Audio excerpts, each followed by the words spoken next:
เจริญพรท่านสาธุชนทั้งหลายที่ใคร่ธรรมะกับวันอาทิตย์เช้า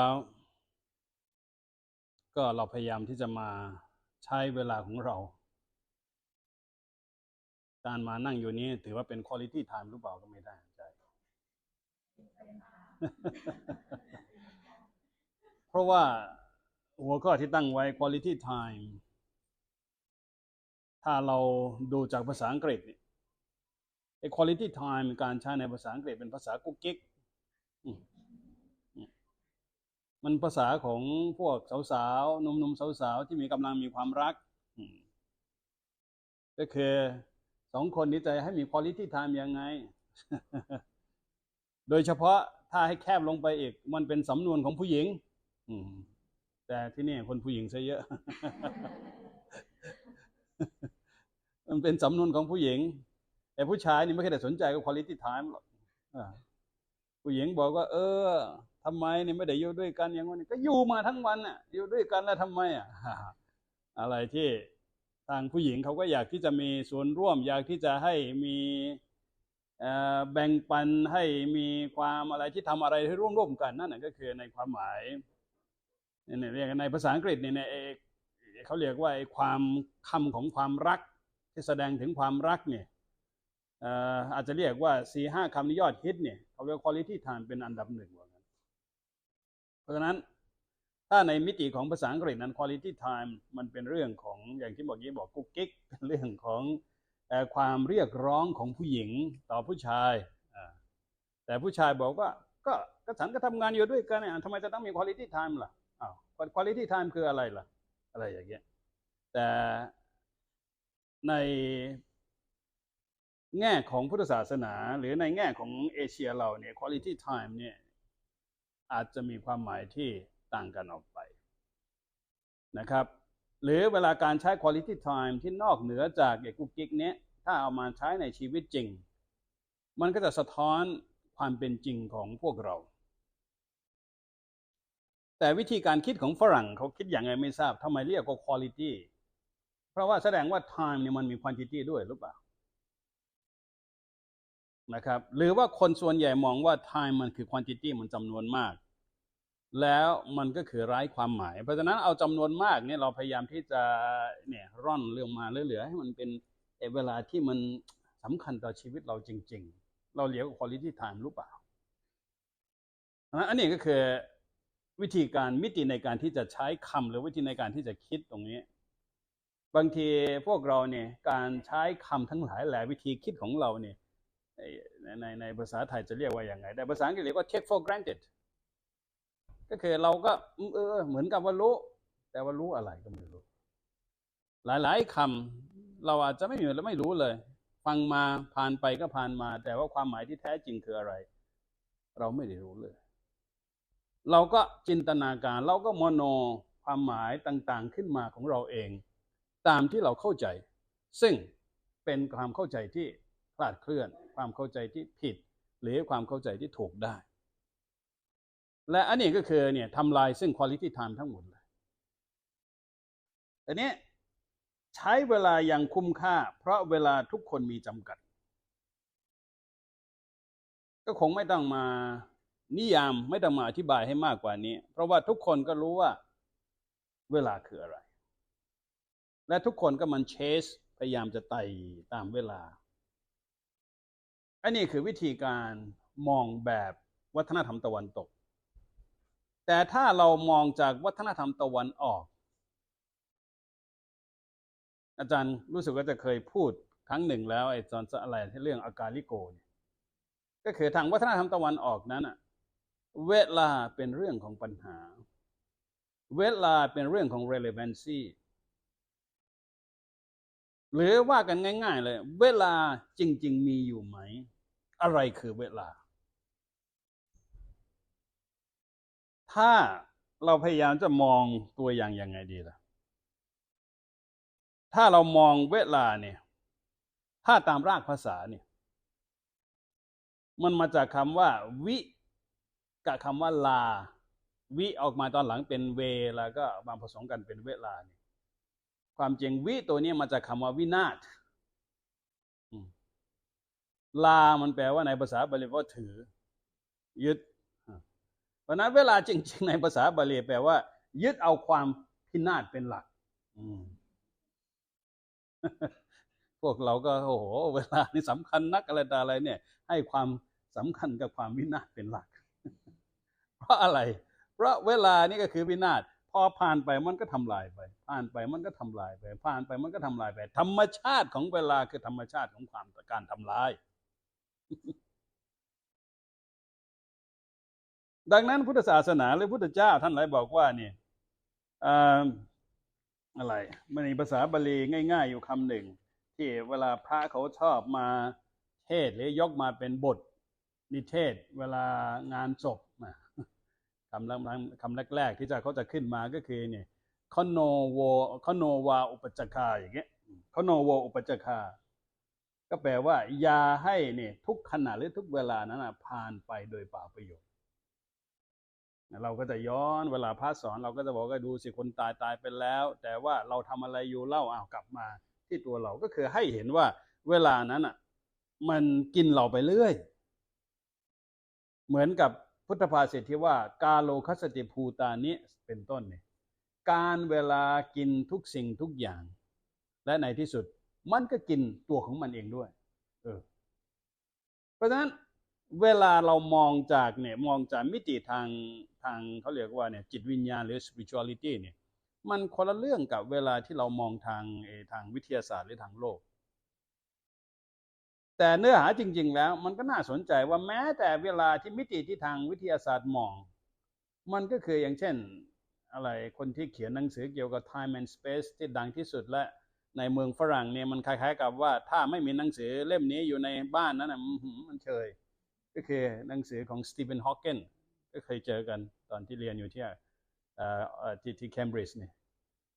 ที่มันก็นั่นตัวเองก็ดูแลตัวเองก็ไม่ได้แล้วก็ทุกอย่างอาศัยแค่กิ๊กอะไรเนี่ยแต่ว่าชอบกินอาหารไทยกินก็ไม่ได้แต่ว่าชอบกินชอบไอพยาบาลที่ดูแลก็จะชอบพาไปทานอาหารไทยที่โรงร้านอาหารไทยที่เคมบริดจ์แล้วก็เห็นเขาทานแล้วก็สงสารเพราะว่าอาหารที่เข้าปากจริงๆประมาณ 10% ชอบทานแกงเขียวหวานเห็นพยาบาลป้อนแล้วก็เห็นที่กันคือนอกนั้นนั่นหมดเลยนอกนี้อยู่ข้างนอกหมดเลยกระจายข้างนอกหมดเพราะว่ามันก็คือมันร่างกายที่กล้ามเนื้ออ่อนแอจนเขาทำไม่สามารถจะบังคับอะไรได้เนี่ยนะครับ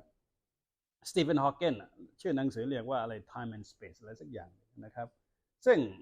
เคยพลิกอ่านดูอ่านยากไม่รู้เรื่องแล้วก็ถามฝรั่งแล้วอ่านรู้เรื่องเหรอมันก็ยากเหมือนกันแล้วเขาก็บอกว่าแล้วก็ทำไมแต่ว่าในวัฒนธรรมที่นี่เขาถือว่าท่านบ้านนี้ทุกบ้านนี่ถ้าบ้านไหนไม่มีหนังสือเล่มนี้มันเฉยมันไม่ทันสมัยกว่ากันมันกลายเป็นว่าเรื่องของความเข้าใจของการ space and time เนี่ยมันกลายเป็นว่ามันเป็นค่านิยมได้เหมือนกันแต่ในมิติของ space and time ของสตีเฟนฮอว์กินที่เขาคิด time เป็น relevancy ก็คือ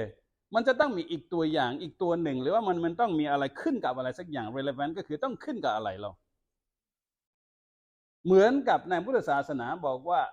ทุกขณะทุกเวลาของเรานั้นมันจะเป็นเวลาได้ก็ต่อเมื่อเรามีกิเลสพูดง่ายๆเลยถ้าเราไม่มีกิเลสเราไม่มีเวลาก็คือคนอยู่เหนือเวลาเหนือการ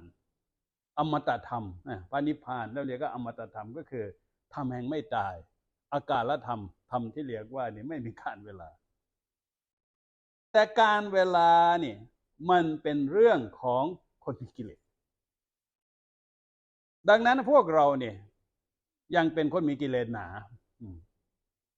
ก็เลยกลายเป็นว่าเวลานั้นเป็นเรื่องที่สำคัญต่อชีวิตเราถูกกำหนดตั้งแต่ตื่นเช้ามาเราก็ถูกกำหนดตอนนี้เวลาเราถูกกำหนดแสดงว่าเวลาเนี่ยมันเป็นเรื่องของเคลื่อนที่หรือเปล่าซึ่งตามพระบาลีตามภาษารากศัพท์ในภาษาบาลี มันก็มีอยู่ตัวหนึ่งที่มันบ่งบอกว่ามันคือสิ่งที่เรียกว่าเปลี่ยนแปลงการเปลี่ยนแปลงคือความหมายของคำว่าเวลา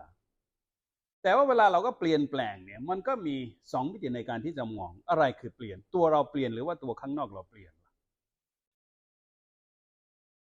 เวลาเราบอกว่าเปลี่ยนแปลงมันง่ายเหมือนกันอ่ะมันเวลาเรามองทางปรัชญาขึ้นมาปั๊บมันจะมีปัญหาทันทีว่าอะไรเปลี่ยนแปลงใครเปลี่ยนแปลงเวลาทุกคนเนี่ยเวลาเราทักเวลาเราบอกไม่แก่เลยนะดูดีนะยังสาวอยู่นะยังหนุ่มอยู่นะ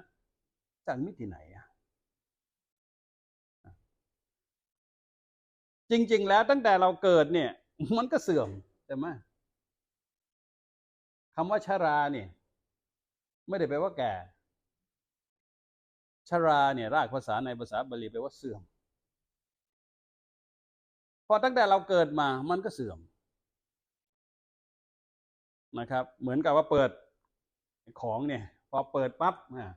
มันไอเนี่ยออกซิเจนมันเข้าปั๊บมันเริ่มเสื่อมแล้วกระบวนการเสื่อมมันเริ่มเกิดแล้วและไอ้ความเสื่อมนี้แหละที่เราเรียกว่าแก่แต่เนี้ยเราจะมาหยุดความเสื่อมนั้นได้ไหมมันก็ไม่ได้เพราะว่าชีวิตก็คือความเปลี่ยนแปลงถ้าหยุดนิ่งเมื่อไหร่ก็ไม่ใช่ชีวิตอีกชีวะก็คือลมหายใจเพราะนั้นลมหายใจเข้าไปปั๊บเรากำลังส่งเอเย่นการทำลายเข้าไปพอหายใจออกมาปั๊บไอ้สิ่งที่มันทำลายมันก็เนี่ยเอาเนี่ยลมที่เสียออกไปลมที่เนี่ยดีเข้าไปอะไรอย่างเงี้ยมันก็คือกระบวนการที่เรียกว่าถ้าวิทยาศาสตร์แล้วก็อะไรคาร์โบไฮเดรตหรืออะไรแต่ออกซิเจนเนี่ยออกซิเจนนี้ก็ดีต่อเราก็สูดเข้าไปแล้วก็เราพ่นออกมาก็เป็นเนี่ยคาร์บอนเพราะนั้นมันก็คือมีการทำลายกันอยู่ในระบบแล้วเพราะฉะนั้นถ้าคนที่ไม่มีชีวิตคนที่ตายก็คือมันหยุดการทำลายมันหยุดการเปลี่ยนแปลงเพราะฉะนั้นแต่คนก็ยังกลัวการเปลี่ยนแปลงดูสิว่าถ้าเราไม่เปลี่ยนเมื่อไหร่เราเนี่ยน่ากลัวมากกว่าแต่ว่าการเปลี่ยนแปลงกลายเป็นว่าเมื่อเราเนี่ยเจตนาของเราหรือความเข้าใจของเราเนี่ยมันพลาดเคลื่อนปั๊บการเปลี่ยนแปลงเป็นสิ่งที่ไม่ถูกต้องการเปลี่ยนแปลงกลายเป็นสิ่งที่เราไม่อยากได้เลยว่าอยากได้เฉพาะการเปลี่ยนแปลงที่ดีการเปลี่ยนแปลงที่ไม่ดีเราก็ไม่อยากได้ก็เอาอะไรครับเอาตัว adjective ความเป็น adjective ก็เอาตัวเราเนี่ยเอามาเป็นตัวตัดสินว่าอะไรดีอะไรไม่ดีอะไรชอบอะไรไม่ชอบทั้งหมดนี้มันเป็นการเล่นละครของกิเลสทั้งนั้นเลยเพราะความเป็นตัวเราเนี่ยมาอย่างไงอย่างที่บอกว่าเวลาเราบอกว่าการที่จะบอกว่าเวลามันมีหรือไม่มีมันก็เริ่มมีคำว่าตัวเราขึ้นมาถ้าเราไม่มีตัวแล้วเวลามันจะเปลี่ยนหรือไม่เปลี่ยนเวลามันจะมีหรือไม่มีมันมีความหมายต่อเราไหมล่ะความหมายต่อใครมันก็ไม่มีมันเหมือนกับน้ำในแม่น้ำที่มันไหลของมันอยู่ตลอดเวลาจะไหลหรือจะหยุดจะอะไรถ้าเราไม่ได้ไปเกี่ยวข้องไม่ได้ไปยุ่งกับมันอะไรเกี่ยวโยงอะไรกับเราล่ะมันจะมีหรือไม่มีมันก็ไม่มีผลต่ออะไรเพราะฉะนั้นเวลามันก็เช่นเดียวกันมันก็อยู่ของมันอย่างนั้นอ่ะแต่ว่าบังเอิญเวลามันทำงานสวนทางกับสิ่งที่เราต้องการเวลาเลยกลายเป็นว่ามีความสำคัญดังนั้นสิ่งที่พุทธศาสนาสอนก็คือว่าถ้าเราทำได้เนี่ยสิ่งที่เราจะต้องทำก็คืออย่าให้อยู่ในกฎเกณฑ์ของเวลาเพราะฉะนั้นเวลาเราพยายามที่จะสอนผู้คนบางทีไปนิพพานยาวเกินไปมันไกลเกินไปก็บุรพาจารย์หรือว่าความเชื่อก็เลยหาวิธีอะไรที่จับต้องได้มากกว่านั้นก็เลยเรียกว่าสวรรค์ขึ้นมาพอสวรรค์เนี่ยเวลาเราเริ่มยาวแล้วนะเขาบอกว่าเทวดาเนี่ยอะไรวันหนึ่งของเทวดาเป็น100 ปีของมนุษย์แล้วเห็นไหมบางนิทานบางชาดกเรื่องอะไรก็บอกว่าเทวดาลงมาในสวรรค์อุตสาเนี่ยโตขึ้นมาแต่งงานแล้วแก่แล้วตายแล้วกลับไปใหม่เพิ่งจะแค่ค่ำของสวรรค์เองเนี่ยเราพยายามจะมองว่าเวลามันมีจำกัดquantity เวลามีจำกัดเพราะฉะนั้นเราก็เลยอยากได้เวลาที่ยาวกว่านั้นในความเป็นจริงเราไม่ได้เราก็นู่นสร้างอีกโลกหนึ่งขึ้นมาที่โลกที่เรียกว่าสวรรค์ เพราะฉะนั้นสวรรค์ทั้งหมดที่เราสร้างกันนั้นความจริงมันก็คือในระดับที่เราเรียกว่ากิเลสธรรมดาแล้วเนี่ยพอสร้างสวรรค์มันก็คือกิเลสหนามากขึ้นกิเลสความจริงลักษณะของสวรรค์ก็คือมหากิเลสเราว่าเรากิเลสเราเดือดร้อนแล้วเนี่ยเราไปสร้างอีกโลกหนึ่งของเราเนี่ยที่เราอยากไปนักหนาซึ่งความจริงมันหนักกว่าเราอีกเพราะเทวดามันแปลว่าผู้ที่ติดในกามของคุณพวกเราก็เห็นเทวดาก็ไหว้ปลกรู้ไหมว่าความจริงเราเหนือกว่าด้วยซ้ำไปยิ่งเทวดาตัวประหลาดนี่ชอบนะนั่นแหละคือกิเลสประหลาดของเรานี่แหละเราเรียกว่าเทวดาทั้งนั้นเทวดาในพุทธศาสนาเป็นภาคชั่วร้ายของพวกเราภาคที่ก็คือของเราเนี่ยเวลาจะทำอะไรเนี่ยโดยแง่ของเงื่อนไขความเป็นจริงเนี่ยมันทำอะไรได้ไม่สุดเพราะว่าติดนู่นติดอันนี้ไม่มีสิ่งของไม่อะไรแล้วแต่มันก็ได้เท่าที่ได้ตามเหตุปัจจัยถ้าเรายอมรับในสิ่งที่เราได้มันก็มีความสุขแล้วแต่ว่าที่ไม่มีความสุขเพราะว่าตามเหตุปัจจัยที่มันมีเราไม่พอใจเราต้องการมากกว่าหรือต้องการน้อยกว่านั้นมันก็เลยทำให้เราเดือดร้อนแต่เวลาเราคิดถึงสวรรค์ก็คือ maximizing ที่เราต้องการทั้งหมดไปอยู่ที่นั่นสิ่งที่เราต้องการทุกอย่างในโลกนี้มันจะต้องให้สุดโต่งไปเราก็จะเห็นว่าเนี่ยสมมติผู้ชายเนี่ยเพราะฉะนั้นในสวรรค์เนี่ยมันก็เลยกลายเป็นที่แหล่งอะไรครับฮาเร็มขึ้นไปปั๊บมี500บ้างตามคัมภีร์แล้วแต่เนี่ยเมีย500เอานางฟ้า500เอา10,000 กว่าอะไรบ้างแล้วแต่ว่ากันไปตามคัมภีร์ตกลงเทวดาเนี่ยบ้ากามขนาดนั้นเลยแล้วเราก็ยังไปกราบไหว้มันอยู่นั่นมันเป็นตัวอย่างที่ดีตรงไหนแล้วก็ถ้าผู้หญิงขึ้นไปเป็นนางฟ้าทำไมไม่บอกว่ามีสามี500ล่ะมันจะได้ไม่ต้องพูดถึงเรียกร้องสิทธิถ้าผู้ชายมีได้ผู้หญิงก็มีได้เช่นเดียวกันอ้าวแต่มันธรรมชาติของผู้หญิงมันไม่ใช่อย่างนั้นเนี่ยกลายเป็นว่าพอขึ้นผู้หญิงขึ้นสวรรค์นี่เป็นนางฟ้าเครื่องประดับเลอค่างามอาภรณ์เอาไปแล้วก็ทำไม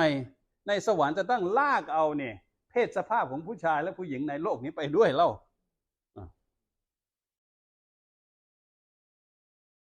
หรือว่าจะทุกวันนี้มันไม่ใช่เฉพาะผู้หญิงและผู้ชายเอก LGBTQ อะไรเอกสารพัดเอกแต่เทวดาก็จะน่าจะมีแบบนั้นด้วยเปล่าอย่างนั้นมันกลายเป็นว่าเราเนี่ยก็คือสิ่งที่เรามีทั้งหมดเนี่ยเราก็ไปฉายอีกที่หนึ่งแต่ว่าให้มันโหดร้ายหรือว่ามันแย่ยิ่งกว่าปัจจุบันนี้ด้วยซ้ำไปและนั่นก็คิดว่าถ้าเราสนองความต้องการของเราได้และนั่นก็คือสุดยอดที่สุดเพราะฉะนั้นเวลาที่จำกัดอยู่ที่นี่พอไปถึงที่นั่นโอ้เวลาไม่จำกัดละเห็นไหมครับในขณะเดียวกันนรกก็เหมือนกันพอลงไปนรกอเวจีขุมนู่นขุมนี่ก็บอกว่าโหเวลามันยาวจนเราก็อยากจะออกก็มันก็ยังยาวผิดปกติกลายเป็นว่าถ้าสิ่งที่เราชอบอยู่ได้นานนั่นคือสวรรค์ถ้าสิ่งที่ไม่ชอบแต่อยู่กับมันเนี่ยต้องจมกับมันอยู่นานนั่นก็คือนรกเปลี่ยนไหมแต่นรกที่ให้ที่เราให้กันมาตั้งแต่เนี่ยโบราณอาจารย์เนี่ยให้กันมาบอกว่าเนี่ยกระทะทองแดงมีออกดาบมาทิ่มแทงสมเด็จสังฆราชเจ้ากรมหลวงวชิรยานสงฆ์อวรเนี่ยท่านก็เลยบอกว่าแสดงว่านรกเยอะมีในยุคสำริดเลยก็มันมีกระทะทองแดงมันมีไฟมีหอกดาบนี่สมัยฟินสโตนเนี่ยทำยังไงหินทุบเห็นไหมมันเป็น extension ของพวกเราทั้งหมดโดยเอาเวลาเป็นตัวตั้งถ้าเวลาเราเนี่ยถ้าเราไม่ได้อยู่ในเวลาเห็นไหมนรกสวรรค์ก็ไม่มีความหมายอะไรเลยเพราะฉะนั้นแม้แต่ตัวตนของเราก็เริ่มที่จะต้องมา question แล้วเวลานั้นทำอย่างไรเวลานั้นมีไหมการที่จะอธิบายเวลาเนี่ยเราอาจจะมองจากหลากหลายมิติสิ่งที่ทำให้ เวลานั้นมีคุณภาพหรือ quality หรือว่าไม่มีคุณภาพหรือว่าเวลามันสั้นเวลามันยาวเพราะว่าพวกเราโดยปกติโดยธรรมชาติเรามองโลกจาก3 มิติพอมี3 มิติมันก็เลยทำให้เรามีคุณค่าของเวลามันขึ้นมา3 มิติก็คือเส้นตรงกับเส้นอะไรขึ้นมาเนี่ยสามเส้นลากเส้นขึ้นมาเนี่ยในอะไร90แล้วก็กี่องศาก็แล้วแต่เนี่ยมัน3 มิติขึ้นมาปั๊บมันก็จะมีซ้ายก็ได้ไปขวาก็ได้ขึ้นก็ได้มันลงก็ได้เห็นไหมถ้าเราไม่มี3 มิติในการที่จะมองมันก็ไปซ้ายไปขวาไม่ได้ไปขึ้นไปลงไม่ได้มันก็เวลามันก็ไม่เกิดแต่วิธีการมองของพวกเรานั้นเรามองจาก3 มิติแล้วก็เรามี3 มุมอดีตปัจจุบันอนาคตอะไรทำนองนั้นมันก็จะมี3 มุมให้ลากไปไหนแต่นี่พอเรามีตัว subject ตัวเราเนี่ยแต่นี่เราจะลากไปไหนล่ะพอลากไปปั๊บมันก็อดีตบ้างมันก็อนาคตบ้างมันก็ปัจจุบันบ้างแต่ว่ามันก็คือวิธีการมองมันเป็น conceptual เพราะฉะนั้น time จริงๆเวลาจริงๆเนี่ยมันมีอยู่จริงหรือเปล่าล่ะถ้าเราเนี่ยมองมิติ3 มิติไม่ออกถ้าเป็น visual เว้ยเนี่ย impair เนี่ยเราไม่สามารถจะมองอะไรได้ที่มีโรคบางอย่างที่มองสีมองไม่เห็นอะไรเงี้ยถ้าเรามองไม่เห็นในโลกนี้เขาจะเป็นยังไงโลกนี้อาจจะไม่3 มิติอาจจะแค่แบนๆเป็น flat ออกมาเป็น2 มิติขึ้นมาล่ะและถ้าศาสนาคริสต์ก็คือวิธีการมอง2 มิติเพราะอะไรทุกสิ่งทุกอย่างในโลกนี้พระเจ้าสร้างขึ้นมาจุดเริ่มต้นแล้วมันจะมี doomsday one judgment day ก็คือจากจุด A ไปสู่จุด B เป็น2 มิติแล้วเพราะฉะนั้นเราจะอยู่ตรงไหนล่ะถ้ายังข้างอยู่จุด A ก็ยังแบบว่าอดีตหรือว่าจะอะไรก็ยังไม่เกิดหรือว่าอยู่ฟังเกิดแต่ว่าถ้าใกล้ๆกับ adjustment day เมื่อไหร่มันก็บอกว่าเราแก่แล้วหรือว่าอะไรแล้วมันกลายเป็นว่ามันมี relevancy เห็นไหมครับและเรื่องของเวลานี้กลายเป็นว่าเราจะ judgment เมื่อไหร่จะกำหนดให้เราไปเนี่ยตายเมื่อไหร่หรือเราจะทำอะไรมันก็เลยกลายเป็นว่าหน้าที่ของพระผู้เป็นเจ้าที่เคยมานั่งจู้จี้กับชีวิตเราพระผู้เป็นเจ้าท่านก็ไม่มีอะไรทำบ้างมายุ่งกับมนุษย์แต่ทำนู่นทำนี่นะครับและนั่นก็คือเรื่องของเวลาเห็นไหมครับอันนี้ก็คือ2 มิติแต่พุทธศาสนามองแปลกไปอย่างหนึ่งพุทธศาสนาบอกว่าทุกสิ่งทุกอย่างเป็นสุญญตาเมื่อไม่มีตัวที่จะอ้างอิงได้เพราะฉะนั้นอย่างพวกเราทุกคนเนี่ยเราจะเป็นอะไรนะถ้าเราไม่มีตัวอ้างอิงเราจะเป็นอะไรมั้ยเราจะไม่รู้จะเป็นอะไรถ้าไม่มีตัวอ้างอิงอาตมาเป็นพระเป็นผู้บรรยายก็เพราะว่ามีผู้ฟังถ้าไม่มีผู้ฟังนั่งบ้านี่คนเดียวเราก็บอกว่ามันก็คือพระบ้าแล้วมันก็มันไม่สามารถที่จะเป็นพระผู้บรรยายได้เพราะมันจะต้องมี relevancy มันจะต้องเป็นสิ่งที่เรียกว่าเนี่ยนะครับแต่ว่าการที่จะเป็นอะไรนั้นก็คืออาจจะเรียกว่ามองจากมิติเดียวเนี่ยถ้าเป็นมิติเดียวสมมติว่าเป็นแค่จุดเดียวเนี่ยแต่จุดอันนี้ถ้าเรามีกระดาษขึ้นมาปั๊บมันก็เป็น2 มิติแล้วล่ะเห็นไหมแต่ถ้าสมมุติว่าแค่จุดเดียวแต่ว่าจุดก็ต้องมีที่ว่าจุดตรงไหนล่ะแต่สมมุติว่าไม่มีจุดแค่มีจุดอย่างเดียวแต่ไม่มีตัวอ้างอิงเวลามีไหมเพราะรอบตัวไม่มีอะไรเปลี่ยนแปลงเลย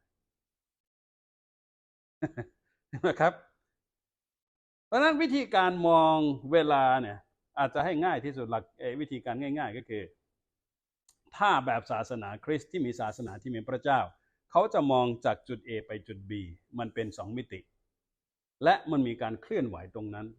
และเคลื่อนไหวตรงนั้นบางทีก็ชอบบางทีก็ไม่ชอบบางทีอะไรกลายเป็นว่าเวลาเนี่ยเป็นตัวสำคัญที่จะทำให้พวกเรานั้นให้รู้สึกว่ามีความสุขหรือความทุกข์ในช่วงเวลาไหนที่เราคิดว่ามันถูกใจเรามันกลายเป็นความสุขช่วงเวลาไหนที่อาจจะเรียกว่าไม่ถูกใจมันก็คือความทุกข์และมันก็คือกลายเป็นว่าสุขและทุกข์นั้นบังเอิญดีไม่ดีเนี่ยเราไม่มีสิทธิ์ในการที่จะทำอะไรทั้งสิ้นเพราะว่าข้างบนมันคอยมาเล่นเราอยู่ว่าจะให้อยู่ตรงไหน กลายเป็นว่าศาสนาที่มีพระเจ้าก็เลยต้องไปทำยังไงครับต้องไปเอาใจพระเจ้าสวดมนต์พระเจ้าโอ้ my god ก็ต้องมีอะไรก็ทำอะไรไม่เป็นต้องโอ้ my god ให้ god มาช่วยเห็นไหมครับมันก็คือเรื่องของเวลาที่เราจะอยู่กับเวลาอย่างที่เราตั้งการอย่างไรกลายเป็นว่าการมี god มาอยู่กับเราคือ quality time ในศาสนาที่มีพระเจ้าแต่ศาสนาในเอเชียโดยเฉพาะพวกแขกมันซับซ้อนมากกว่าฝรั่งเพราะว่าก็อดของแขกเนี่ยมันเยอะเหลือเกินมันไม่ใช่แค่หนึ่งก็อดฝรั่งเขาเป็น God God แต่แขกของเขาเนี่ย God มัน3 คำนะ G ก็คือ generator พระพรหมสร้าง O operator พระนารายณ์ผู้รักษา D destroyer ก็ผู้ทำลายพระศิวะเขาเอาก็อดของศาสนาคริสต์ของตะวันตกเนี่ยเข้ามาทำเป็น3เลย3 หน่อเลยตัวนี้ ตรีมูรติขึ้นมาเลยเห็นไหมก็คือ God God เหมือนกันพอเป็น God God ขึ้นมามันเทพเจ้าแต่ละคนก็ทำหน้าที่แต่ละอย่างแต่เนี้ยมันไม่เป็นเส้นละไปมาเนี่ยมันมีการสร้างคือมีหน้าที่สร้างมีการหน้าที่ตั้งอยู่มีหน้าที่ดับไปมี3 เทพละและ3 เทพนี้ก็แบ่งกันทำงานพอหน้าที่ดับไปปั๊บหน้าที่ของพระพรหมมาแล้วเอาช่วยกันสร้างหน่อยเขาสร้างเสร็จแล้วโยนให้พระนารายณ์เอาช่วยกันดูนะดูเสร็จแล้วพระนารายณ์บอกว่าขี้เกียจดูแล้วมันเยอะแล้วเอาไปส่งไปให้พระศิวะต่อเอาทำลายต่อไปมันเริ่มกลายเป็นว่าวนลูปแล้วนี้จากฝรั่งเส้นตรงแต่นี้เวลามันเริ่มเป็นลูปแล้วแต่นี้มันไม่มีสิ้นสุดเหมือนกันแต่นี้สังสารวัฏมาแล้วเห็นไหมครับคอนเซปต์ของสังสารวัฏมาจากตรงนี้แหละสังสารวัฏมาปั๊บมันมีการเกิดอยู่ตั้งเกิดขึ้นตั้งอยู่ดับไปเกิดขึ้นตั้งอยู่ดับไปอะไรอย่างเงี้ยแต่ว่าของพุทธศาสนาเรามองเป็นฟีโนเมนัลเรามองเป็นธรรมชาติแต่ศาสนาพราหมณ์ก็เป็นหน้าที่ของพระเจ้าอีกแล้วแต่ว่าพระเจ้ามาช่วยกันของฝรั่งเนี่ยมันแค่คนเดียวพระเจ้าตนเดียวแต่ในอินเดียของประชากรเยอะบ้างไม่พอมันก็เลยเพิ่มมาเป็น3 ตรีมูรติก็เลยเอามาช่วยกันดูพลภาคแล้วกันและมันก็เลยกลายเป็นว่าเวลานั้นไม่มีสิ้นสุดอินฟินิตี้มันขึ้นมาและการที่เราต้องมาลูปอยู่ในอินฟินิตี้นั้นมันกลายเป็นว่าเราเรียกว่ากรรมและพวกเราก็เนี่ยถูกความไม่เข้าใจตัวนี้หรือว่าความคลาดเคลื่อนในเรื่องของการเข้าใจคำว่ากรรมนี่มันก็เลยทำให้เรามีกรรมเก่ากรรมนู่นกรรมชาติที่แล้วการนี้อะไรมาเลยเพราะก็คอนเซปต์ตัวนี้พัฒนาขึ้นมาเพราะฉะนั้นคำว่ากรรมจริงๆเนี่ยถ้าเรามองอีกทีหนึ่งก็กำลังพูดถึงการทำงานของเวลา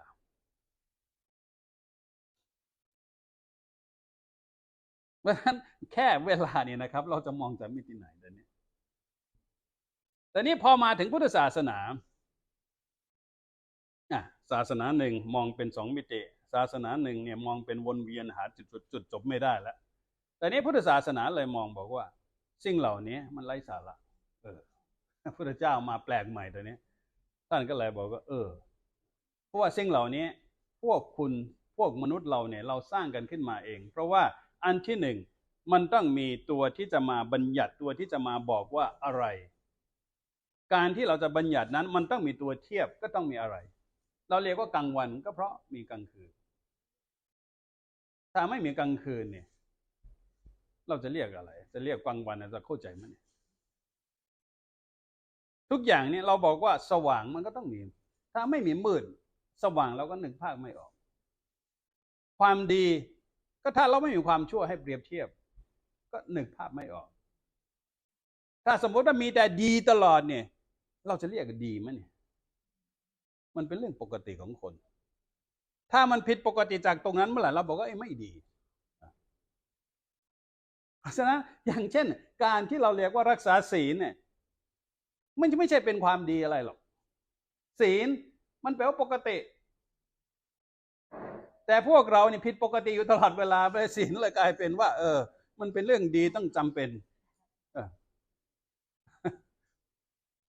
เพราะฉะนั้นอันนี้คือตัวที่จะมากำหนดทุกอย่างมันคือตัวเวลาเป็นตัวกำหนดแต่ถ้าเราไปมองในแค่ของแค่เรียกว่าเนี่ยแบบฝรั่งเนี่ยมันกลายเป็นแค่เราจะหาเวลาที่ทำอะไรด้วยกันระหว่าง2 คน 3 คนแล้วในครอบครัวหรือในอะไรต่ออะไรก็คือ quality time จริงๆนั้นมันอาจจะไม่ใช่ quality เลยอย่างเช่นทุกวันนี้บางทีก็เอาพอวิกเอนก็พ่อแม่ลูกหลานทั้งหมดก็มารวมตัวกันแต่สมัยโบราณก็กินข้าวกินอะไรกันอะไรอยู่ร่วมกันในโต๊ะแต่ทุกวันนี้เราเนี่ยอาจจะไม่ได้อยู่บ้านตลอดแต่เรียกมาให้มาเจอกันเองเราทำอะไรต่างคนต่างเล่นโทรศัพท์ถ้าสมัยก่อนก็อ่านหนังสือเล่มหนึ่งก็อ่านต่างคนต่างก็อ่านเพราะฉะนั้นตกลงเนี่ย quality time เนี่ยมันอยู่ด้วยกันแล้วมันจะมี quality time ไหมล่ะมันก็ยังไม่ใช่เพราะฉะนั้น quality time ที่ฝรั่งมันหมายถึงมันจะต้องไม่อยู่กับตัวเองเห็นไหมครับมันจะต้องเป็น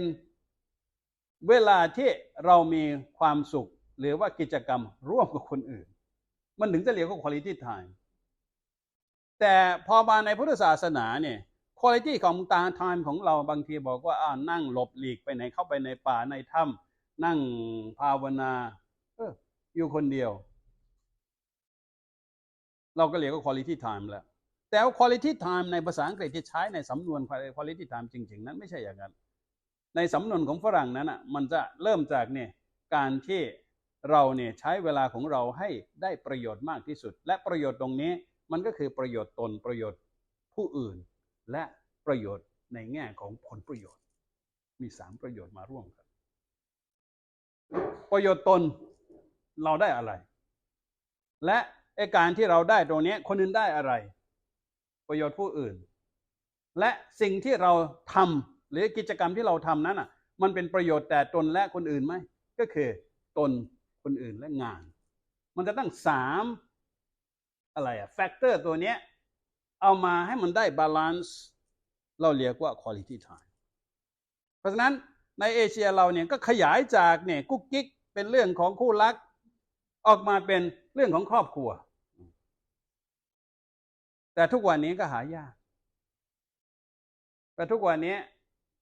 ก็เจอกันทุกวันนะก็บอกก็อยู่ด้วยกันน่ะก็เป็น quality time มั้ยไม่ใช่ใช่ต่างคนต่างอยู่ในมุมนั้นอีกคนหนึ่งก็อยู่มุมนี้เขาบอกว่าวันนี้รวมญาติกันนะแต่ว่าพอรวมญาติจริงๆแล้วนั่งคุยกันอยู่กี่คนก็ไม่รู้ลูกคนหนึ่งก็อีกเครื่องหนึ่งลูกคนนี้ก็ iPad อีกคนนึงก็เป็นไงเหรอแล้วเอาคุยกันอยู่ 2-3 คนแล้วก็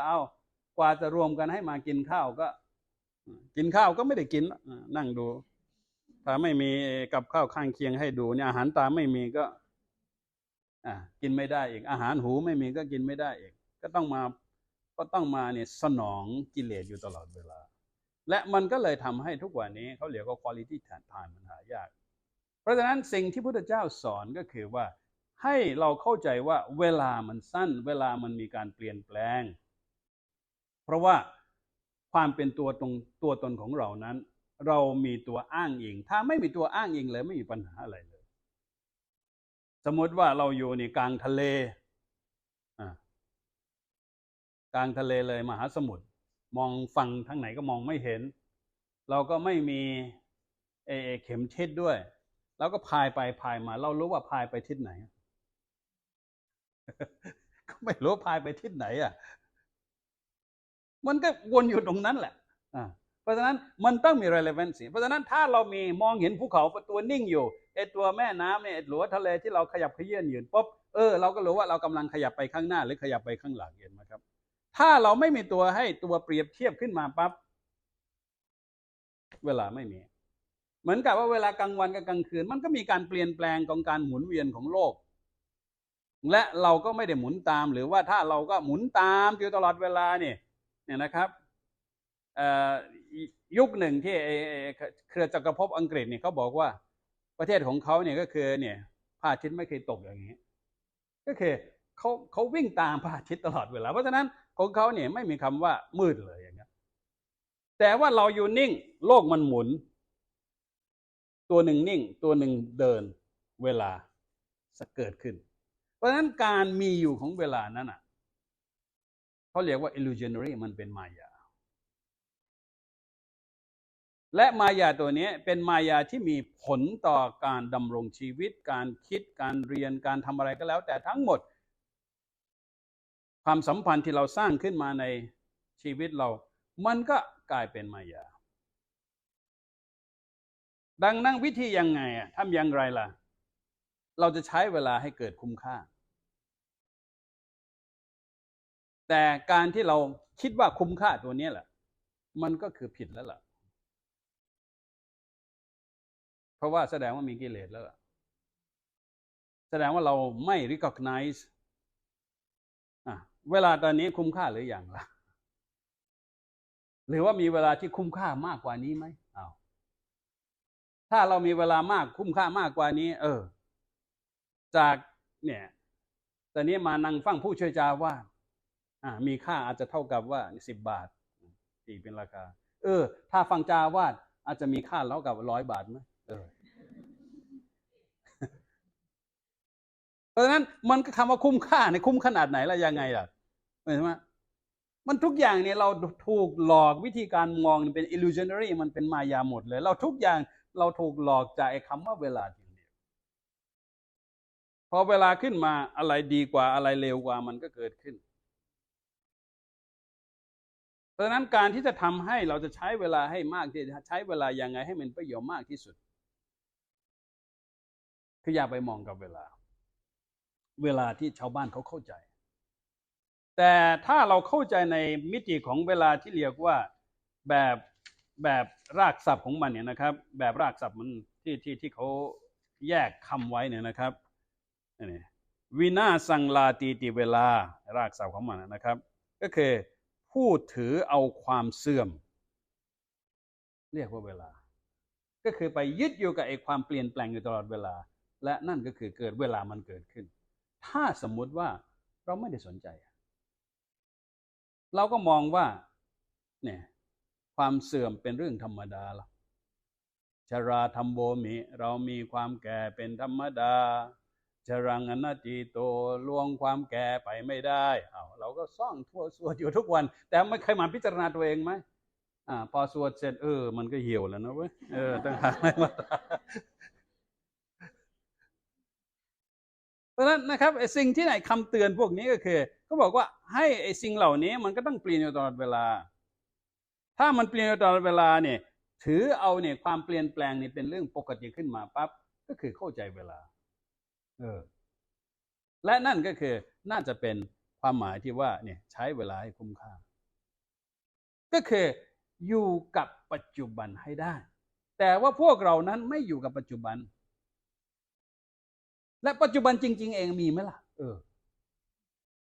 เพราะคำว่าปัจจุบันเองมันก็เกี่ยวโยงกับคำว่าอดีตกับคำว่าอนาคตเพราะฉะนั้นเวลาเราคิดตามเวลาขึ้นมาปั๊บเราก็จะเริ่มที่จะโง่มากขึ้นเพราะว่ามันคือกิเลสและวันหนึ่งผู้คนในทั่วโลกนี้มันก็ไม่เคยอยู่กับปัจจุบันไม่ใช่ปัจจุบันตามเวลานะปัจจุบันกับขณะเดียวกับที่เราเกิดอะไรขึ้นในตาหูจมูกลิ้นกายใจไม่ใช่คิดจากเวลานะคิดจากสิ่งที่เรียกว่าเกิดอะไรขึ้นเหตุปัจจัยที่เกิดขึ้นถ้าเรียวอยู่กับชั่วขณะนั้นถ้าเราทางอภิธรรมเนี่ยโอ้โหเนี่ยไม่ทราบว่ามีญาติโยมเคยศึกษาอภิธรรมหรือเปล่ามีคำว่าขณะในภาษาบาลีนี่ขณะตัวนี้เขาบอกว่ามันก็คือช่วงความคิดช่วงหนึ่งรู้สึกว่าจะเป็นประมาณสัก75,000ซอยยิบเท่ากับว่าในแค่ชั่วขณะแป๊บหนึ่งเนี่ยแค่รัดนิ้วเนี่ยมันอีกแบ่งซอยเข้ามาเป็นเนี่ยประมาณสัก75,000 เซกเตอร์มันคือ1 เสี้ยววินาทีว่ากันในอภิธรรมไปมาเนี่ยถ้าเราคิดตามตัวนี้1 ปีเนี่ย1 ปีเวลาของ1 ปี ประมาณ32,800,000 กว่าชั่วขณะวะนะบ้าพอดีคิดตามตัวเลยอันนี้ก็คือเราพยายามที่จะซอยให้เป็นเวลาแต่ว่าเนี่ยเพื่อที่จะสำหรับคนที่ชอบคิดชอบอาจจะเรียกว่าเนี่ยอาจจะเรียกว่าอะไรทำความเข้าใจโดยใช้ปรัชญาหรือโดยใช้เนี่ยจิตวิทยาหรืออะไรก็แล้วแต่ว่าจำเป็นไหมถ้าถามอาจารย์บอกว่าไม่เห็นจำเป็นเลยเพราะว่าแสดงว่าพอเราไปย่อยขนาดว่าเรากำลังสร้างตัวเรานิ่งไอ้สิ่งที่มันเปลี่ยนแปลงเรากำลังสร้างเวลาของเราเองเราไม่ได้ไปสู่อมตะธรรมเราไม่ได้ไปสู่เนี่ยอากาลิโกเลยมันกลายเป็นว่าเรากลายเป็นเหยื่อของเวลาอีกทีหนึ่งก็มานั่งคอยซอยยิบแล้วก็ได้เนี่ยต่อซอยยิบเสร็จในวินาทีนี้เราสร้างกรรมอะไรเรากรรมนั้นมาสร้างผลมีผลอะไรไปแล้วตอนนี้เนี่ยเจตนาที่มีอะไรกรรมที่มีเจตนาจำที่ไม่มีเจตนาจะเอาไปตอนนี้ลอยมันเป็นซอยยิบไปมันก็เคยนั่งอธิบายแล้วก็ทำให้เราเริ่มที่จะงงมากขึ้นยิ่งอธิบายไปมันก็ยิ่งงงไม่ใช่ยิ่งฉลาดนะครับแต่ว่ามันแล้วไงเราสมมุติว่าเราอธิบายได้หมดเลยในผ้าผืนนี้เนี่ยอธิบายได้หมดแล้วเนี่ยกว่าจะได้ผ้าผืนนี้มาเนี่ยมีกี่เส้นเส้นทะแยงกี่เส้นขวางกี่เส้นอะไรทั้งหลายเนี่ยแล้วก็กว่าจะออกมาเป็นผ้านี้เนี่ยมีเท่าไรเนี่ยมีกี่ล้านเส้นทะแยงกี่เส้นขวางกี่เส้นอะไรต่ออะไรเสร็จแล้วอันนี้ก็คือคำว่าผ้าแล้วไงพอเราเสร็จแล้วก็โอ้มันผ้ายังหยาบอยู่นะมันมาแล้วมันไม่ได้บอกว่าเราอุตส่าห์ศึกษาจนพยายามที่จะบอกว่าไอ้สิ่งที่เรียกว่าผ้ามันไม่มีเราลืมก็เราก็พยายามบอกว่าไอ้กว่าจะมาเป็นผ้ามันกี่ล้านเส้นกี่นู่นกี่นี่เพื่อที่จะให้เข้าใจว่าไอ้สิ่งที่เรียกว่าผ้าจริงๆนั้นไม่มีแต่ว่าพอเราเสร็จแล้วโอ้พอเสร็จแล้วก็ยังไม่พอนะมันอาจจะเส้นทะแยงมาจะต้องมากกว่านี้เส้นขวางมันอาจจะต้องมากกว่านี้ทำให้ผ้านิ่มทำให้ผ้าสวยผ้าเอาไปละเพราะฉะนั้นบางทีเนี่ยรู้มากก็โง่มากเหมือนกันรู้มันจะรู้มากแต่ว่าตัวเองเนี่ยมันไม่ฉลาดอะไรเลยแต่ยิ่งทำให้เราเนี่ยโอ้โหมีอะไรมีอัตตามานั่งเถียงนั่งอะไรกับสิ่งที่ไร้สาระอยู่ตรงนั้นเพราะฉะนั้นถ้าเราเข้าใจในความมิติของตรงนี้ถ้าเราต้องการที่จะพวกนักวิทยาศาสตร์อยากจะรู้ขนาดนั้นก็คุณก็สามารถจะศึกษาได้ทุกวันนี้เนี่ยพวกฝรั่งมันทึ่งกับพุทธศาสนาอย่างเช่นโดยเฉพาะหลังจากที่ดาไลลามะเนี่ยท่านพยายามให้เนี่ยลูกศิษย์ของท่านที่เป็นพระเนี่ยเอามาเป็นหนูทดลองให้พวกนักวิทยาศาสตร์ฝรั่งหนูทดลองในเรื่องของจิตหนูทดลองในเรื่องของสมาธิหนูทดลองในเรื่องของสมองหนูอะไรปรากฏว่าเนี่ยแต่เนี้ยฝรั่งมันก็เริ่มงงสิ่งที่มันไม่รู้เลยมันเริ่มที่จะพิสูจน์ได้ชัดเจนมากขึ้นแต่ว่ามันพิสูจน์ชัดเจนมากขึ้นและฝรั่งมันดีขึ้นมาฉลาดขึ้นมามันก็งงมากขึ้นเพราะว่ามันก็อยากจะรู้แต่ว่ารู้ไปเพื่ออะไรรู้ไปให้ตัวเองปวดหัวมากขึ้นแต่สิ่งที่พุทธศาสนาสอนรู้เพื่อมาแก้โจทย์นะครับแต่ไม่ใช่มาเนี่ยรู้แบบเนี่ยหาปัญหาไปเรื่อยมันก็คือเราก็เป็นเหยื่อของเวลาอยู่ดังนั้นเวลาเรามองสิ่งต่างๆในโลกในชีวิตของเราเนี่ยนะครับการที่จะทำให้พวกเรานั้นจะมีดีหรือไม่ดีนะครับชีวิตเราจะดีหรือไม่ดีนั่นนะครับมันก็เลยต้องโยงกับว่าเวลาที่เกิดขึ้นในทุกเวลาถ้าเรามองในแง่แค่ระดับชาวบ้านเนี่ยมันก็อาจจะเป็นเวลาที่ทำให้พวกเรามีความสุขไปเที่ยวที่ไหนด้วยกันไปทำอะไรด้วยกันตามที่สิ่งที่ต้องการนะถ้าเที่ยวด้วยกันแล้วมันไม่อยากเจอหน้ากันเลยแต่ว่าดันไปเที่ยวกันเนี่ยดันไปทัวร์เดียวกันอีกโอ้โหอุตส่าห์จะไปให้ควอลิตี้ไทม์หน่อยมันกลายเป็นนรกไทม์เลยเนี่ยตื่นมาก็เห็นหน้าแล้วอะไรเงี้ยมันก็ไม่ใช่นะครับเพราะฉะนั้นสิ่งที่เราต้องการก็คือคิดว่าอะไรที่มันสนองความต้องการของเราเนี่ยมันก็คือการสนองกามนั่นแหละก็คือความเป็นคฤหัสถ์นั่นแหละ นะครับสำหรับคนที่อาจจะยังไม่ทราบว่า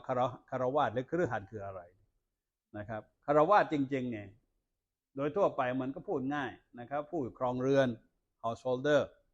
คฤหัสถ์มันก็เป็นสันสกฤตมาอันเดียวกันคฤหัสถ์ก็แปลว่าบ้านอัสนะแปลว่าอยู่ผู้อยู่บ้านคารวาสก็เป็นภาษาบาลีวาสโยคาระแปลว่าบ้าน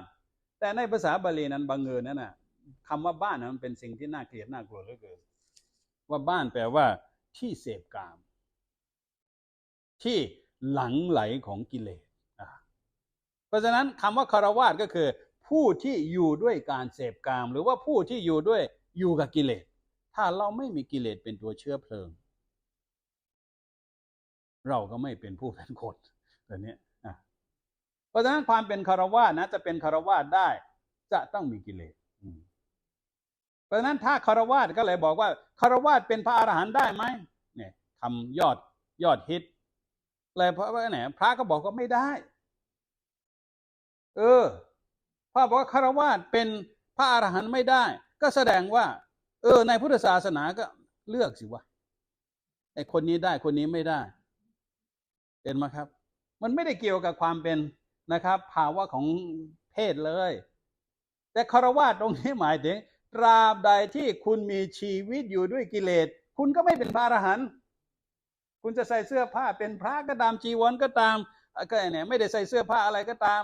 เป็นคารวาสเป็นเสื้อผ้าแบบชุดอย่างนี้ก็ตามแต่ไม่ได้เกี่ยวกับชุดที่เรามองเลยจะโกนหัวไม่โกนหัวไม่เกี่ยวอะไรทั้งสิ้นเลยมันภาวะของจิตถ้าเราเนี่ยไม่ได้ใช้กิเลสเป็นเชื้อเพลิงในการที่จะดำรงทำให้โชติช่วงชัชวาลชีวิตของเราไว้ได้เนี่ยมันก็คือพระอรหันต์ภาวะตรงนั้นใส่เสื้อผ้าแบบคารวาสก็ได้ก็เป็นอรหันต์มันไม่ได้เกี่ยวกันสิแต่พวกเราบอกว่าเฮ้ยเป็นคารวาสเนี่ยเป็นพระอรหันต์ไม่ได้พระเราก็สอนกันอย่างนั้นหรือว่าพุทธเจ้าท่านก็ว่าอย่างนั้นแต่ว่าไม่ได้คารวาสในความหมายของชุดสิ่งที่เราเข้าใจแต่คารวาสในความหมายที่แท้จริงก็คือถ้าคารวาสก็คือมีชีวิตอยู่ด้วยกิเลสเพราะฉะนั้นคารวาสถ้าเราเนี่ยไม่ได้ใช้กิเลสเป็นมีเชื้อเป็นนะครับเป็นเชื้อในการที่จะดำรงชีวิตเราก็ไม่เป็นพระเราก็ไม่ได้เป็นคารวาสเราก็ไม่ได้เป็นคฤหัสถ์ก็เลยกลายเป็นว่าอนาคาริกผู้ไม่มีเรือนก็คือเรือนอะไรเรือนกิเลสไงดังนั้นคนที่พระทั้งหลายแหละก็พยายามสอนบอกว่าถ้าจะเป็นพระอรหันต์ต้องมาบวชพระกลายเป็นว่าเราให้ความสำคัญกับไอ้เพศสภาพของพระนี่กลายเป็นว่าศักดิ์สิทธิ์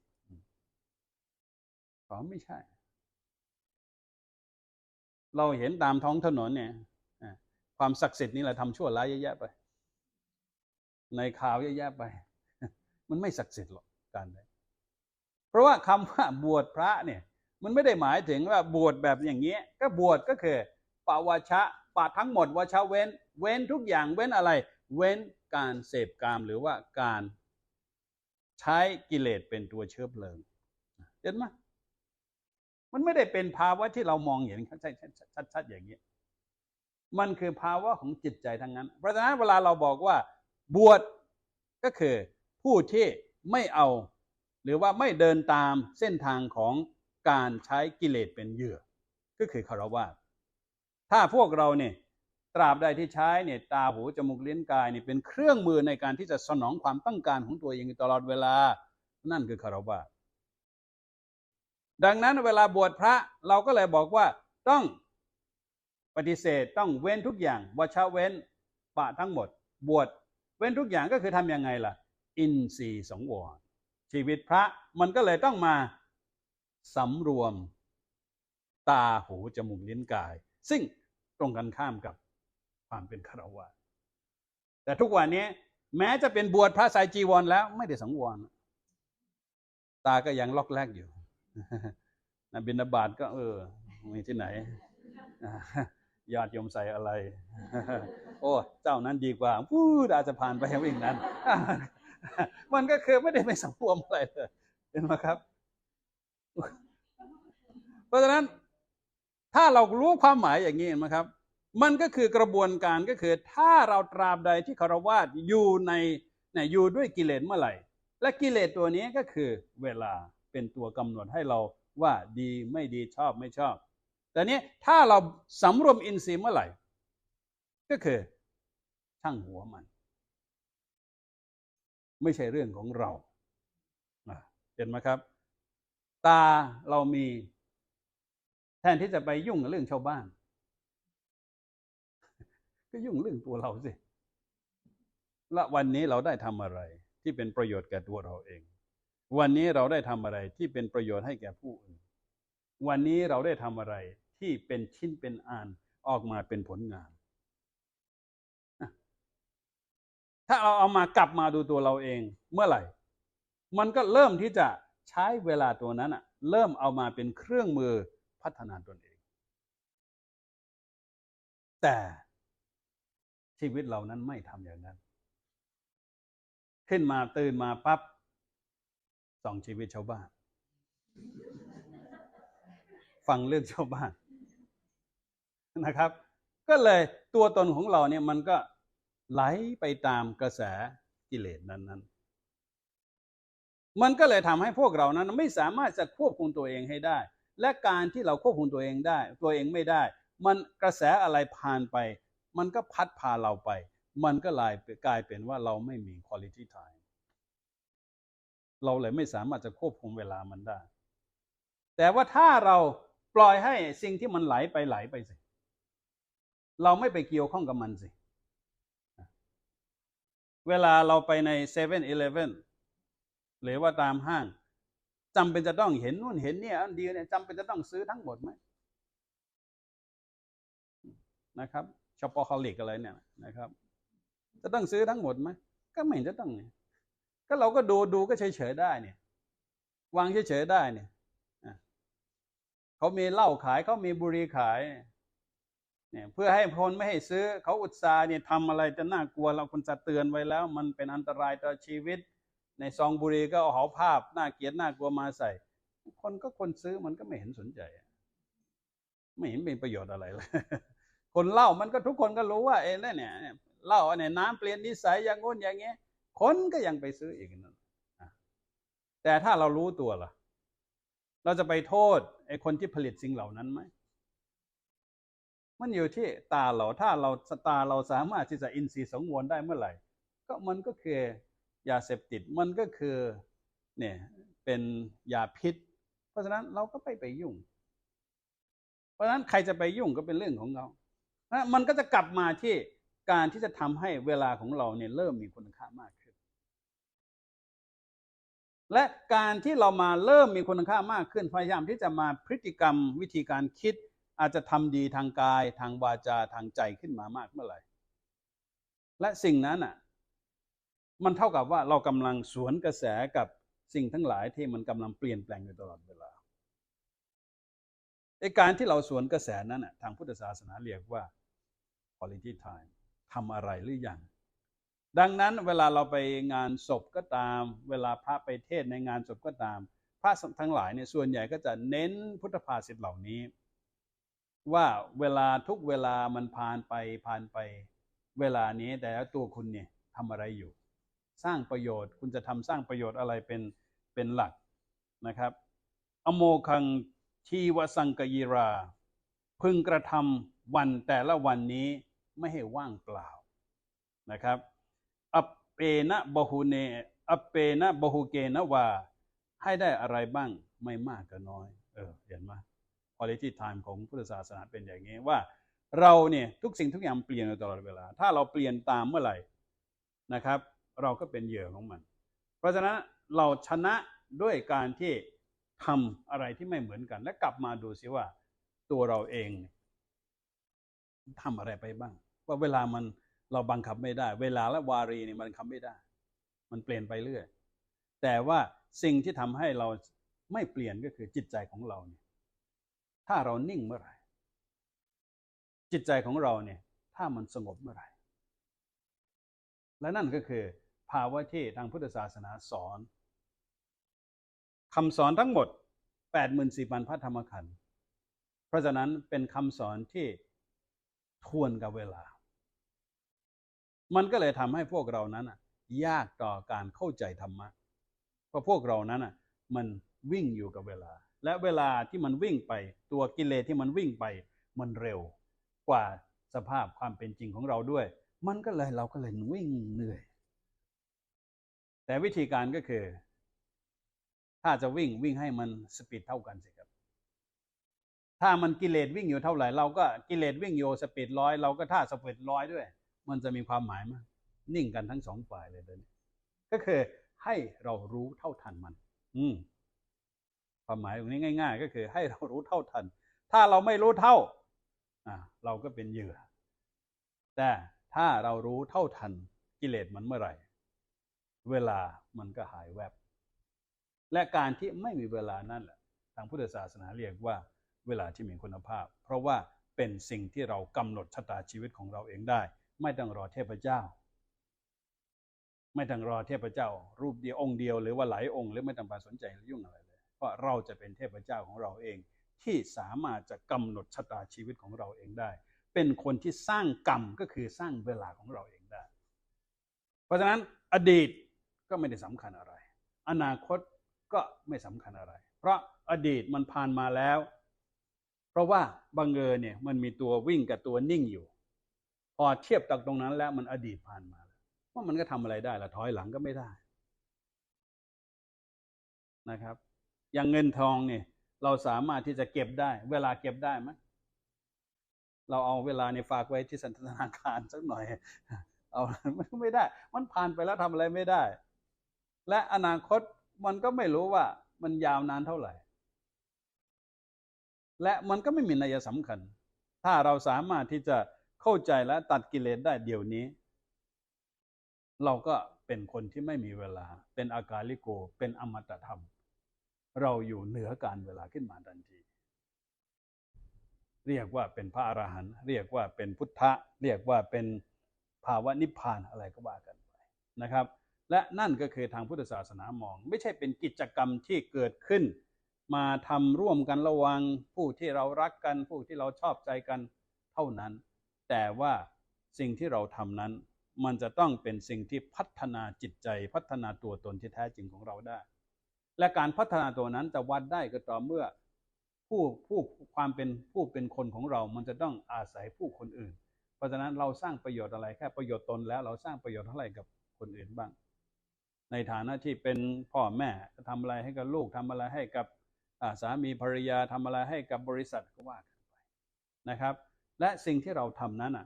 มันเป็นคุณหรือโทษต่อภาพรวมก็โดยเฉพาะนะครับในแง่ของกิเลสในแง่ของการทำลายก็คือเวลากิเลสมันเกิดขึ้นมันทำลายเวลามันทำลายตลอดเวลาแต่ว่าถ้าเราสามารถที่จะหยุดเวลาเมื่อไหร่มันก็ทำลายไม่ได้มันไม่มีคำว่าทำลายและนั่นแหละคือทางพุทธศาสนาเรียกว่าการใช้เวลาให้เกิดประโยชน์มากที่สุดเพราะฉะนั้นพุทธภาษิตทั้งหลายแหละก็บอกว่าอย่าเสียเวลาหรืออย่าเสียทุกขณะให้เป็นเปล่าประโยชน์จะต้องถามอยู่ตลอดเวลาว่าเราได้ทำอะไรบ้างง่ายๆก็คือเวลาก่อนนอนลองพิจารณาดูสิตลอดเนี่ยตั้งแต่ตื่นเช้ามาเนี่ยเราได้ทำอะไรไปบ้างแทนที่จะทำเหมือนกับงบบัญชีเนี่ยแต่ละปีเนี่ยแทนที่จะปีเนี่ยเราก็เอางบดุลมาทำทุกวันว่าสิ่งที่เรากระทำสิ่งที่เราทำไปสิ่งที่เราพูดไปมันมีผลดีต่อเราอะไรและนั่นก็คือสิ่งที่เรียกว่าภาวนาหรือว่าสิ่งที่เรียกว่ากรรมฐานสิ่งที่เรียกว่าสมาธิเพื่อจะมาพิจารณาพฤติกรรมเพื่อที่จะพิจารณาสิ่งที่เราเข้าใจมันไปนำไปที่ไหนนำไปสู่ความสร้างสรรค์ทำให้จิตใจเราสงบมากขึ้นมันก็คือ quality time ถ้าจิตใจเราว้าวุ่นจนต้องกินยานอนหลับเราก็เป็นเหยื่อของมันเพราะฉะนั้นเวลาจะดีหรือไม่ดีมันไม่ได้อยู่ที่เวลาจะดีหรือไม่ดีอยู่กับตัวเราเอง11พอดี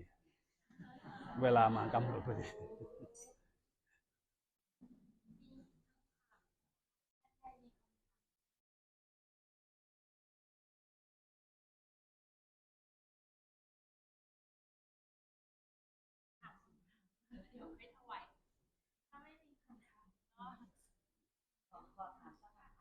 เชิญ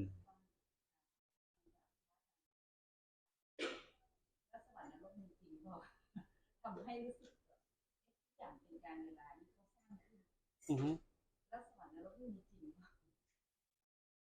มันถ้ามีอยู่ตรงไหนนี่แหละ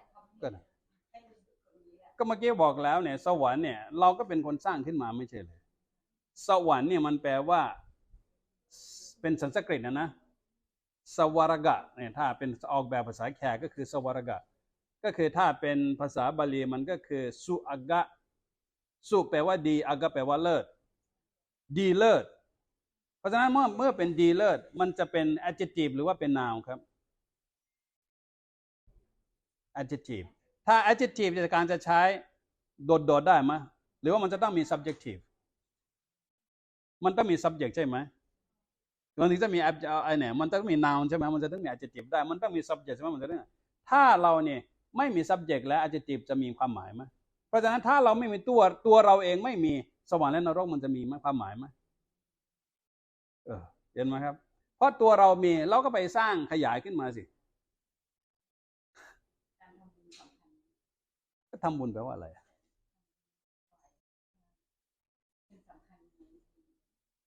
ก็คือคำว่าสำคัญหรือไม่สำคัญนั้นมันขึ้นอยู่กับตัวเราเองแต่ว่าเราจะต้องเข้าใจคำว่าทำบุญคืออะไรทำบุญก็คือไม่ใช่ว่าใส่ให้นู่นแล้วด้วยอานิสงส์ของการใส่นี้เนี่ยขอให้ข้าพเจ้าเนี่ยไปถึงนิพพานขอให้ข้าพเจ้าเนี่ยได้ถูกรางวัลที่1ขอให้ข้าพเจ้าเนี่ยอย่างเงี้ยขอไม่จิ้มฟันอย่างเรือดำน้ำอย่างเงี้ยมันจะเป็นทำบุญอะไรมันทำบาปทั้งนั้นค้าเกินกำไรบริจาค50 บาทจะเอาเนี่ย50 ล้านอย่างเงี้ยมีที่ไหนแต่คำว่าบุญจริงๆมันแปลว่าชำระล้างอะไรชำระล้างจิตใจของตัวเราเองมันก็คือการล้างโลภโกรธหลงก็คือล้างกิเลสเพราะฉะนั้นเวลามันมีกิเลสก็คือการทำบุญก็คือเราอยู่ให้เป็นกับเวลาอยู่ให้เนี่ยเวลายังไงก็เราอยู่เป็นก็คือถ้าเรามองเห็นในการใส่บาตรหรือการถวายทานทั้งหลายแท่งนั้นเพราะว่าเนี่ยมันไม่ได้แปลว่าเพื่อเราเนี่ยนะครับเรากำลังแบ่งปันไอ้สิ่งที่เหลือก็ถ้าเพื่อเราเมื่อไหร่เราก็คือตัณหาแล้วอยากได้มันคือตัณหามันมาที่เซลฟ์เซนเตอร์หมดเลยแต่ตอนนี้เวลาพระบิณฑบาตเนี่ยเห็นไหมเราเรียกอะไรนะโปรดสัตว์ใช่ไหมเนี่ยสัตว์ทั้งนั้นเลยเนี่ยเลื้อยขยายไปวุ่นไปหมดนะเพราะหน้าที่ของพระก็คือต้องไปโปรดสัตว์เหล่านี้เพราะสัตว์แปลว่าอะไรสัตว์แปลว่ายึดสัตว์แปลว่าไม่ปล่อยยึดแบบถาวรบ้างยึดแบบชั่วคราวบ้างยึดตลอดเวลาตั้งแต่เราเกิดมาปั๊บเนี่ยเห็นไหมยึดตลอดเลยสอนให้ยึดตลอดเวลาและผู้ที่มียึดอยู่ตลอดเวลานั้นแหละมันก็คือกิเลสเพราะฉะนั้นก็ให้พระไปโปรดก็คือให้เราไปกระตุ้นเดินไปเห็นท่านไม่มีบ้านท่านไม่มีครอบครัวท่านไม่มีทำอาหารเองไม่ได้เพราะฉะนั้นให้เราเกิดความสงสารเมื่อเราเกิดความสงสารกับพระเรามีอะไรปิณฑบาตปาตแปลว่าเนี่ยปาตแปลว่าเนี่ยใส่เข้าไปเนี่ยทำให้ล่วงปาตปิณฑก็คือก็เนี่ยเข้าก้อนก็ได้แบ่งอะไรก็ได้สิ่งที่เหลือก็แบ่งก็ปิณฑะเนี่ยก็เอาสิ่งที่เรามีแบ่งนั้นทำให้มันล่วงเข้าไปก็ให้เขาไปเพื่อให้ท่านจะได้มีฉันเพื่อจะท่านจะได้อะไรไม่ใช่เพื่อตัวเราเองมันเป็นการลดอะไรครับความยึดติดของฉันของกูก็ให้มันวิธีการลดก็คือเนี่ยท่านจะได้ไปฉันท่านจะได้ไปทำอะไรได้ก็คือเจตนาของเราเนี่ยไม่ใช่เพื่อเราและเพื่อให้คนอื่นสบายใจและนั่นก็คือเขาเรียกว่าบุญความโกรธความหลงเหมือนกันถ้าเราสามารถจะลดภาวะตรงนั้นได้เรียกว่าบุญแต่เนี้ยคนไทยเราเนี่ยบ้าบุญนิยมแล้วก็ผิดแล้วก็มาบอกว่าเนี่ยใส่นู่นใส่นี่แล้วท่านยังไม่ได้ให้พรเลยค่ะพวงพรอีกแล้วไงจะทำอย่างไรจะให้พระให้พรแล้วพระจะเหลืออะไรนะครับก็พระก็แปลว่าเนี่ยสระอากับพรไม่ใช่เหรอมันคำเดียวกันพรกับพระมันคำเดียวกันพรเป็น adjective พระเป็น noun พรก็แปลว่าสิ่งดีสิ่งประเสริฐสิ่งงามไอ้คนที่มีความดีความประเสริฐความงามอยู่ในตัวเรียกว่าพระก็พวกเราก็ถ้ามีความดีความนี้ก็เราก็เป็นพระก็เป็นผู้ท่านผู้ประเสริฐไงไม่ได้แปลว่าใส่จีวรเนี่ยพออาตมาเนี่ยเจอเนี่ยเอามาขอพรเนี่ยแต่นี่เอาความดีความของดีๆทุกอย่างเนี่ยอาตมาต้องแบ่งให้พวกเราแล้วอาตมาจะเหลืออะไรอาตมาก็เหลือสระเดี๋ยวนี้ไม่รู้เรื่องพรความดีให้ไปหมดแล้วเหลือแต่ก็ไม่รู้เรื่องก็มาขอพรอีกนะครับพรนั้นมันไม่ใช่ขอมันต้องทำเอาเองถ้ามาขอพรกันได้ทุกอย่างก็ไม่ต้องทำหากินอะไรแล้ววิ่งไปขอนู่นขอนี่เพราะฉะนั้นการที่จะไปขอนู่นขอนี่พุทธเจ้าเลยเตือนว่าเรามีสิทธิ์อะไรจะไปขอหรอทำไมเราไม่ appreciate ว่าเรามีเราไม่ใช่เป็นคนขอทานหรอกทำไมตอนนี้เห็นไหมโดยแง่ของทรัพย์สินเงินทองก็เราก็พอมีพอกินกับเทียบกับคนที่ไม่เคยมีก็เราก็บอกว่ารวยเราก็เป็นเศรษฐีระดับหนึ่งแล้วถ้าไปเทียบกับระดับที่แย่กว่าเราอ่ะนะอย่าไปเทียบไอ้คนที่ดีกว่าเราแล้วกันแต่ว่าพอเจอพระทำไมเราเป็นคนยากจน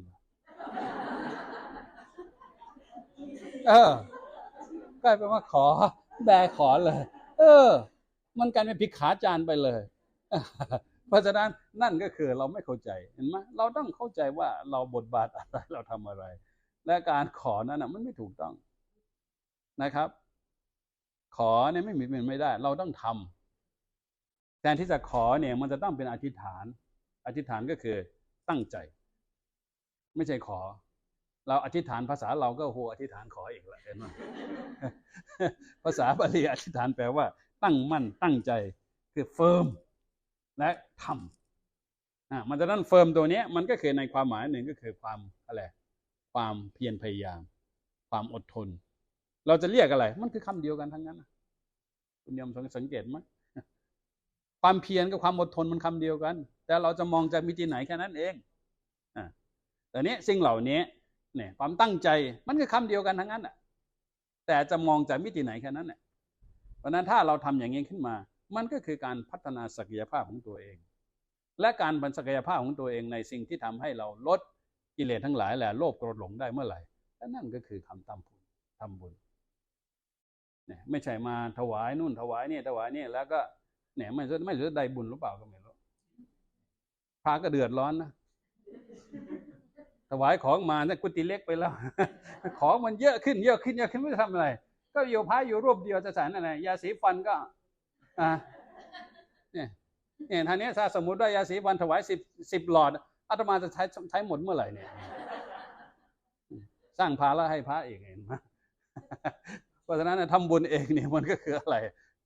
เนี่ยญาติโยมมันชอบถวายยาอย่างเงี้ยตกลงในพระนี่เป็นขี้โรคทั้งหมดเลยไงในกุฏิในถังสังฆทานนี่ยาเต็มไปหมดแล้วทำอะไรเก็บไปแจกไปก็แล้วอะไรก็แล้วเนี่ยมันก็ไม่ได้ว่า